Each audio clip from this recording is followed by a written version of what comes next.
일어났다 하면 대형 참사로 이어지는 공포의 터널 내 교통사고. 일반 교통사고보다 치사율이 약 2배 이상 높아 더욱 주의가 필요합니다.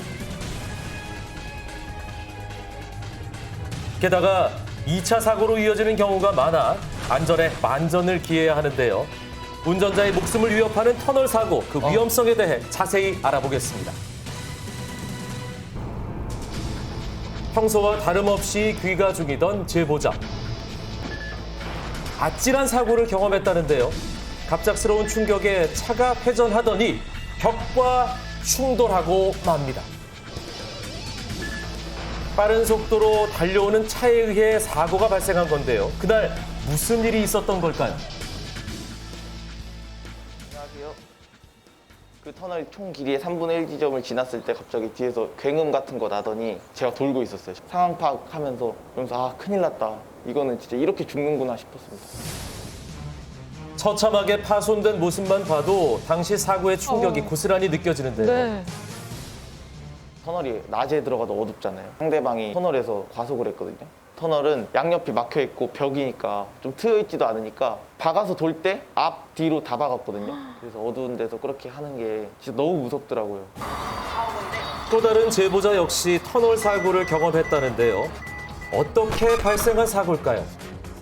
오른쪽 추돌 사고가 먼저 있어서 제 앞에 차량이 섰는데 저도 쓰고 이제 그 뒤에 차량이 이제 속도를 못 줄여서 충돌을 하는 바람에 제 차가 밀려서 앞에 차를 박은 거거든요. 결국 이 사고로 제보자는 2,400만 원의 비용을 들여 차를 수리해야만 했습니다. 이렇듯 어둠 속 위험천만한 터널 사고가 끊임없이 발생하는 이유는 뭘까요? 터널에 진입을 했을 때는 통상적으로 주간에서 야간으로 바뀌게 되고 어두운 곳에 들어가는 암순응의 시간이 필요하고 이때는 평균적으로는 한 5 내지 6초 정도 걸리고 차선도 잘 보이지 않게 되고 주변에 움직이는 자동차도 흐릿하게 보이는 이런 현상이 나오고요. 마지막에 빠져나올 때는 이 명순응이라고 해서 통상적으로 한 1 내지 2초 정도 걸린다. 눈이 부시고 빨리 적응이 된다. 요 원리를 이해하시는 것이 상당히 중요하죠.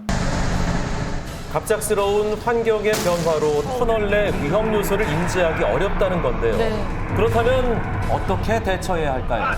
터널 안에 어떤 상황인지 모르니까 들어가기 한 200m 전쯤부터 미리 속도 줄이고 비상등 릴레이 꼭 필요하다는 생각이고요. 제일 중요한 거는 2차 사고를 막아야죠. 그러기 위해서 내 차에 비상등 켜고요. 그리고 뒤에 오는 차들한테 알려야 됩니다. 이런 프레시로 이렇게 돌려주면서요. 뒤쪽에 오는 차들한테 여기 뭔가 있어요? 알려주면서 그러면서 도로공사 전화해서 도와주세요. 그럼 가까이 있는 안전순찰차가 와서 2차 사고를 막아주죠. 그리고 경찰에도 신고하고요. 눈 깜빡하는 순간 발생하는 터널 내 교통사고.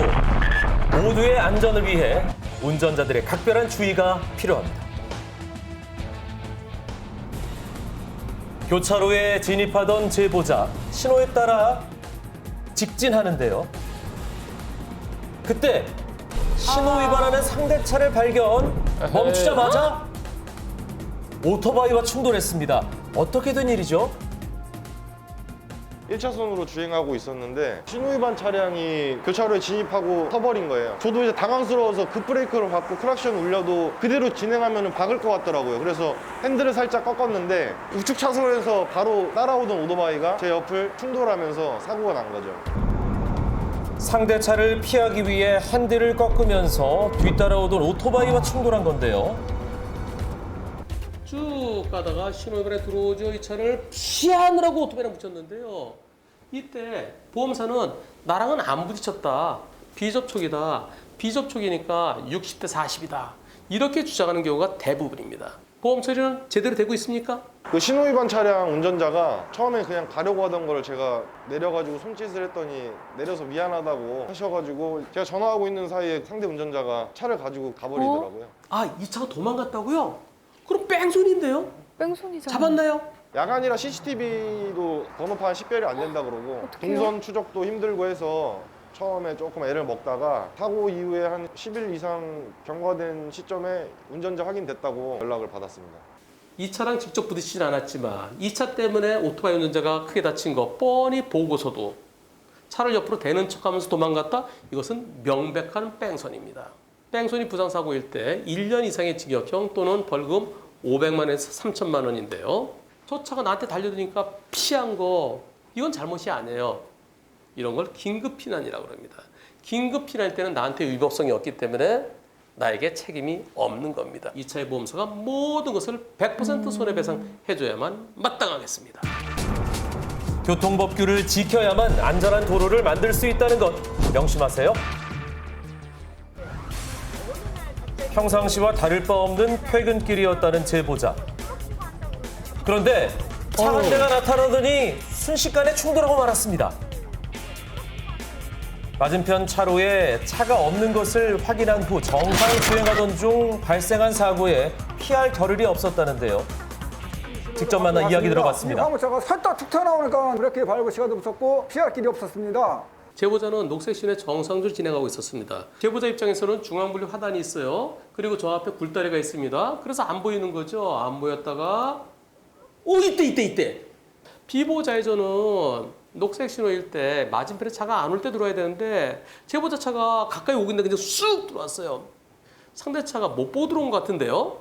이번 사고에 대해서 과실 비율을 뭐라고 얘기합니까? 사고 이후에 부담금 담당자가 80대 20으로 과실이 정해졌다고 연락이 왔고 저희는 이해가 안 되고 분심위에서 결정이 되었다고 했습니다. 분심위에서 80대 20으로 끝났다고요? 왜 이의 신청을 안 했죠? 당연히 이의 신청해서 법원에 가서 100대 0이 사건인데요. 이의 신청을 하려고 했는데 이의 신청 기간이 지났다고 하고 다소 황당한 보험사의 통보. 아무런 상의도 없이 보험사 간 합의를 끝냈다는 건데요. 이번 사건은 분심위의 변호사분들이 몇 대 몇 결정한 게 아니고요. 보험사 대표끼리 만나서 80대 20으로 일단 합의가 됐는데요. 제보자께서 난 인정 못한다 그러면 저 합의는 없던 걸로 하고 파기하고 그리고 분쟁 심의 절차를 계속 진행했어야 되는데요. 근데 제보자분께 알리지 않은 거 그건 보험사가 크게 잘못했습니다. 하지만 80대 20으로 끝난 거 뒤집을 수 있는 방법이 딱 하나 있습니다. 이 사고로 제보자도 다치셨고요. 그리고 부인도 크게 다치셨습니다. 제보자는 이미 합의가 끝났는데요. 부인은 아직까지 치료를 더 해야 되기 때문에 합의가 안 됐어요. 부인 다친 것에 대해서 트럭의 보험사를 상대로 소송해서 그 소송에서 100대 0이 되면 그러면 보험사끼리 80대 20으로 끝난 건 없어지는 게 되는 거고요. 100대 0으로 되돌릴 수 있습니다. 부당한 과실 비율이 확정되지 않도록 서로 간의 원만한 소통이 필요해 보입니다.